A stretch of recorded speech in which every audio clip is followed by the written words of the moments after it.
சூனியக்காரிக்கிட்ட இருந்து தன்னையும் தன் குடும்பத்தையும் எப்படி காப்பாத்துறாரு இன்ஸ்பெக்டர் பவன். ஒவ்வொரு நிமிடமும் திக் திக் திக் நிமிடங்கள். மறக்காம ஸ்கிப் பண்ணாம பாருங்க, அப்படின்னாதான் இந்த கதை உங்களுக்கு புரியும். வாங்க கதைக்குள்ள போலாம். மயூங் அப்படிங்கிற கிராமத்துல புதுசா ஜாயின் பண்றாரு இன்ஸ்பெக்டர் பவன். வந்ததும் வராதுமா அவரு ஃபைலை எடுத்து பாக்குறாரு. அதுல பிஞ்சு குழந்தைகளும் சிறுவர் சிறுமிகளும் அதிகமா தொலைஞ்சு போன பெண்டிங் கேஸ் அங்க இருக்குது. அந்த பெண்டிங் கேஸ்ல இருக்கிற எல்லாத்துலயும் அடிப்பட்ட ஒரே பேர் தான் சோனா. ஆனா பேர் மட்டும்தான் இருந்ததே தவிர அதுல எந்த ஆதாரமும் இல்லை. சோனா யார்? அவங்களோட பேர் இங்க இருக்கு, ஆனா கேஸ்ல அடிபட்டு இருக்கு, ஆனா அவங்கள விசாரிச்சாங்களா அப்படின்னு சொல்லிட்டு சக போலீஸார்ட்ட கேட்கிறாரு பவன். சார், சோனா பெரிய சூனியக்காரி கிழவி. பழைய இன்ஸ்பெக்டருக்கு சேவனை செஞ்சு அவர் பார்வையே போயிடுச்சு. இதோ நீங்க ஸ்டேஷனுக்குள்ள வரும்போது ஒரு பைத்தியக்காரனை பாத்தீங்களே, அது இந்த ஸ்டேஷனோட மாஜி எஸ்ஐ. சோனாவை ஆதாரத்தோட பிடிக்கிறேன்னு போனவர் தான் கடைசியில பைத்தியமா அடையிறாரு. ஏதாவது காணாம போனா கூட நிறைய பேர் சோனா கிட்ட தான் போய் மை போட்டு பார்ப்பாங்க. இந்த ஊர்ல போலீஸை விட அந்த சூனியக்காரிக்கு தான் எல்லாரும் ரொம்ப பயப்படுறாங்க. அதோட போதுமையா, நிறுத்து நான்சென்ஸ். முதல்ல அவளை ஸ்டேஷனுக்கு அழைச்சிட்டு வாங்க, அவளை விசாரிக்கணும். இப்ப அவ எங்க இருப்பா? இப்படி போலீஸ் ஸ்டேஷன்ல விவாதம் போய்கிட்டு இருக்கு. முழுவதும் சூனியக்காரி சோனாவை பத்தி தான் பேசிக்கிட்டு இருக்காங்க. இப்படி பேசிக்கிட்டு இருந்ததுல இரவும் வந்துருது. அது சரி, இப்ப நாம சோனாவை பத்தி போய் பார்ப்போம். இரவு நேரம், கிட்டத்தட்ட நடுநிசை ஜாமம், எல்லாருமே உறங்கிட்டு இருக்காங்க. அந்த ஒரு நேரத்துல அமைதியான மயான அமைதி. அந்த நேரத்துல எரிஞ்சுக்கிட்டு இருக்கிற பிணங்களுக்கு மத்தியில ஓம் மை க்ளீம் சாமுண்ய வித்யா ஸ்வாஹ பிரசீத்ரசி அப்படிங்கிற மந்திர உச்சாடம் 3 வீசிக்கிட்டு இருக்கு. காற்றை கிழிச்சுக்கிட்டு அந்த மந்திர ஓசை கேட்டுட்டு இருக்கு. நேரம் சரியா இரவு 12 மணி. மேற்படி மந்திரத்தை ஜபிச்சுக்கிட்டு இருக்கா அந்த கிழவி சோனா. அவதான் சோனா. அவளுக்கு வயசு மொத்தம் 92 ஆகுது. அவ தன்னை இளமையாக்கிக்கணும் அப்படிங்கிறக்காண்டிதான் இந்த யாகத்தையே அவ வளர்க்குறா. இந்த மந்திரத்தையும் அவ ஜபிக்கிறா. அதுக்கு காரணம் தான் இளமை என்றும் அழியாத இளமையா இருக்கணும். அதுக்கு தான் இத்தனை வேத்தையும் அவ பலி கொடுக்கறா. அதுவும் 8 கிரகணங்கள் ஒரே நேர்கோட்டுல வர்ற போது அந்த சந்திர கிரகண வேலையில தவத்தா தோங்குவான். இன்று முதல் சந்தோஷமா இருக்கா அவ. காரணம் இன்னைக்குதான் கடைசி தவம். எப்படியோ இன்னைக்கு தவம் பூர்த்தி அடைஞ்சிரும், நம்ம இளமையை திரும்பிடலாம் அப்படின்னு நினைச்சிட்டு இருக்கா. அந்த ஒரு நேரத்துல போலீஸ்காரங்களா அவளை சுத்தி வளைக்கிறாங்க. அவளை பிடிச்சு போலீஸ் ஸ்டேஷனுக்கு கூட்டிட்டு வாங்க அப்படின்னு பவன் சொல்ல சில போலீஸாரங்களும் பக்கத்துல நெருங்க ஆரம்பிக்கிறாங்க. உடனே சோனா அதை சுதாரிச்சுட்டு தான் கத்தி எடுத்து போலீஸ்காரரான ராஜேந்திரன் மேல தாக்குதல் நடத்துறா. உடனே ராஜேந்திரன் இவளை விட்டா ஆபத்து அதிகம் அப்படின்னு நினைச்சிட்டு தன்னோட துப்பாக்கில மேல் நோக்கி சுட ஆரம்பிக்கிறான். திடீர்னு துப்பாக்கி தோட்ட சத்தத்தை கேட்டோடனே சோனா தன் வளர்த்த அதே அக்னியில தவறி விழுந்துடுறா. அவளோட உடல் எல்லாம் கொழுந்து விட்டு எரிய ஆரம்பிக்குது. இத கொஞ்சம் கூட எதிர்பார்க்காத பவன் கான்ஸ்டபிள் கோவிந்திட்ட எப்படியாவது சோனாவை காப்பாத்துங்கன்னு சொல்றாரு. உடனே பதட்டத்துல கோவிந்தனும் பக்கத்துல இருக்கிற தண்ணீர் குடத்தை எடுத்து ஊத்த அது இன்னும் குபீர்னு பத்திக்கிட்டு எரியுது. காரணம் அது தண்ணீர் குடம் இல்ல, உருக்கி வச்ச நெய். அது காரணமா இன்னும் பத்திக்கிட்டு எரிய ஆரம்பிக்குது. அதுல வெந்து வேகாதவா இருந்த சோனா அப்படியே வெறிப்பிடிச்ச கண்களோட இன்ஸ்பெக்டர் பவனை குரூரமா பார்த்துக்கிட்டே, இன்னும் கொஞ்ச நேரம் கழிச்சு வந்திருந்தா நான் அழியாத இளமையை அடைஞ்சிருப்பேன் இப்போ அப்படின்னு நினைச்சுக்கிட்டே சோனா அப்படியே கீழே விழுந்து சரியறா, இறந்தும் போறா. அதுக்கப்புறம் போலீஸ்காரங்களா தேவையான ஃபார்மாலிட்டிஸ் எல்லாம் முடிக்கிறாங்க. அடுத்த நாள் காலையில ஊர் முழுக்க சூனியக்காரி சோனா இறந்த செய்தி பரவுது. பல நிம்மதி பெருமூச்சு விடுறாங்க. சில இன்ஸ்பெக்டர் பவானியோட துணிச்சலை வாய்விட்டே பாராட்டுறாங்க. அது பவனின் மனைவியான காயத்ரி காதுகளுக்கு வர அவள் தனது கணவர் பவானி நினைச்சு பெருமைப்படுறாங்க. பவன் காயத்ரி தம்பதிகளுக்கு 2 ஆண் பிள்ளைகள் இருக்காங்க. மூத்தவன் பேரு ஆகாஷ் 8 வயசு ஆகுது, இளையவன் பேரு ஆதித்யா 4 வயசு ஆகுது.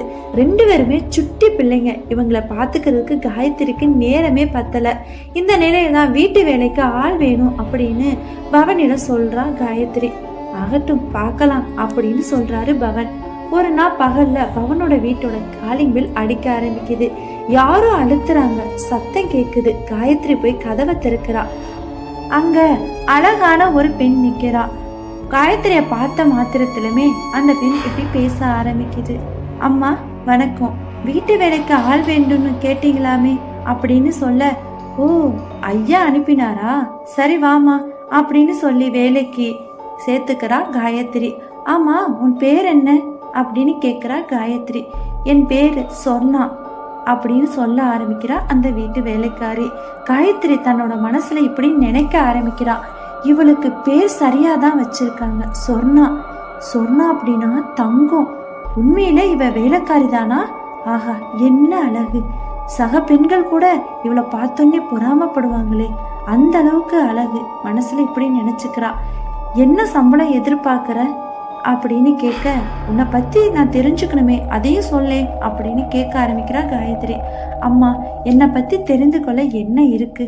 நான் ஒரு அனாதை, படிக்காதவ, வீட்டு வேலையெல்லாம் செய்வேன். தங்க இடமும் சாப்பாடும் கொடுங்க, அது போதும். கொஞ்சம் செலவுக்கு கொடுத்தா போதும், வேற எதுவும் எனக்கு வேண்டாம் அப்படின்னு சொல்றா சொன்னா. பரவாயில்லையே அப்படின்னு நினைக்கிறா காயத்ரி. பவன் வருவதுக்குள்ள வீட்டு வேலையெல்லாம் முடிச்சு வச்சிடுறா. ஆகாஷ் ஆதித்யாவோட அன்பா பழகுறா சொன்னா. அவங்க 2 பேத்துக்கும் கதை சொல்றா, சோறு ஊட்டுறா. இப்படி எல்லாத்தோட அன்பையும் மொத்தமாவே எடுத்துக்கிறா சொன்னா. முதல் நாள் இந்த பாசத்தை பார்த்தோன்னே காயத்ரிக்கு ரொம்ப ரொம்ப சந்தோஷமா இருக்கு, நல்ல வேலைக்காரி கிடைச்சிட்டா அப்படின்னு. ஆனா அவளோட அழகை பார்த்துதான் அவளுக்கு இன்னும் பொறாம அதிகமா இருந்துச்சு. ஆமா, அவளோட அழகை பத்தி வர்ணிக்கணும் அப்படின்னா அவளோட அழகு பிரம்மனே காதல் கொள்ளும் அழகு. ஒரு கை தேர்ந்த சிற்பியால் கூட அவள் அழகை செதுக்க விட முடியாது. கை தேர்ந்த ஓவியனால் கூட வரைய முடியாது அழகு அது. ஒளி வீசும் அவளின் முக அழகை கண்ட மாத்திரத்தில் ஒரு சினிமா பாடல் ஆசிரியரும் கூட பைத்தியமாவான். தோட்டத்து மலர்கள் கூட அவள் அழகை கண்ட மாத்திரத்தில் ஒரு கணம் மலர வைக்கப்படும். அப்படியாக அகராதில் அழகு என்ற வார்த்தையை தேடினால் ஒருவேளை சொர்ணா என்றுதான் போட்டிருக்குமோ என்னமோ. இப்படிதான் அவளோட அழகையை ரசிக்கிறார் அந்த காயத்ரி. பவனடியோட மனைவி காயத்ரி கொஞ்சம் சந்தேக புத்தி வேற, கேட்கவா வேணும். அது மட்டும் இல்ல, பவன் வருவதுக்குள்ள சொர்ணாட்டு இருந்து எல்லா வேலையுமே வாங்கிடுவா. பவன் வீட்டுக்கு வந்தோடனே டியூட்டி முடிச்சுட்டு வீட்டுக்கு வருவான். அத்தனை வேலைகளையும் முடிச்சுட்டு அவ கண்ணிலேயே படாம இருக்கிறா சொர்ணா. இப்படி பல நாட்கள் கடந்து போகுது. ஒரு நாள் கான்ஸ்டபிள் கோவிந்த் ஒரு முக்கியமான ஃபைலை எடுக்கிறதுக்காண்டி அவங்க வீட்டுக்கு வர்றாரு. அங்க சொர்ணாவை பார்த்துடுறாரு. உண்மையிலே அப்படி ஒரு அழகு, சுக்கித்தான் போயிட்டான் அந்த கான்ஸ்டபிள் கோவிந்த். இதை பத்தி அங்க கோட்ரஸ்ல இருக்க எல்லா போலீஸ்காரங்கள்ட்டையும் சொல்றான். சொர்ணாவோட அழகை கண்டு மற்ற போலீஸ்காரங்கள் எல்லாம் மெய்மறந்துதான் போனாங்க. எல்லோரும் பவனிட சொல்ல ஆரம்பிக்கிறாங்க. சொர்ணாவோட அழகு சொல்ல சொல்ல பவனுக்கே சொர்ணாவை பார்க்கணும் போல இருக்கு. அப்படி ஒரு ஆசை வந்துருச்சு. ஒரு நாள் நேரா வீட்டுக்கு வர்றான். பிள்ளைகள்கிட்ட கொஞ்ச நேரம் விளையாடிட்டு இருக்க அந்த சமயத்துல மூத்தவன் ஆகாஷ் அப்பாவிட இப்படி சொல்ல ஆரம்பிக்கிறான். அப்பா, சொர்ணா அம்மா மேஜிக் எல்லாம் பண்றாங்கப்பா, எனக்கு சாக்லேட் வரவழைச்சு கொடுத்தாங்க அப்படின்னு சொல்றான். உன்னை இளையவன் ஆதித்யன் அவன் பங்குக்கு இப்படி சொல்ல ஆரம்பிக்கிறான். ஆமாப்பா, ஒரு நாள் அவங்க ரூமுக்கு போனப்போ அந்தரத்துல நின்னுகிட்டு இருந்தாங்க. ஆச்சரியமா இருந்துச்சுப்பா, ஆனா பயமாவும் இருந்துச்சு. அதனால பேசாம வந்துட்டேன் அப்படின்னு சொல்றான். பவனுக்கு சந்தேகம் வருது, ஒருவேளை சோனாவா இருக்குமோ அப்படின்னு நினைக்கிறான். உடனே அந்த அறைக்கு போறான். உள்ள ஏதோ முணுமுணுக்கிற சத்தம் கேக்குது. உடனே அரைக்கதவை படார்னு திறக்கிறான். உள்ள பார்த்தவனுக்கு ஒரே அதிர்ச்சி. எரிஞ்சு போன உடலோட ஒரு கிழவி அங்க உட்கார்ந்துட்டு இருக்கான். இந்த கோர ரூபத்தை பவன் வாழ்க்கையில பார்த்தே இருந்திருக்க மாட்டான். இவளா அழகு, சீ அப்படின்னு நினைக்கிற அதே சமயத்துல கோரமான அவளுடைய கண்கள் பவனை பாக்குது. அந்த நிமிடம் அவ சொர்ணா இல்ல, சூனியக்காரி சோனா அப்படின்னு பவனுக்கு புரியுது. அவளோட கண்கள் தனதனக்குது. எப்படியாவது மனைவி காயத்ரிட்ட போய் இதை சொல்லிடணும் அப்படின்னு உண்மையை சொல்லிடணும் அவன் நினைக்கிறான்.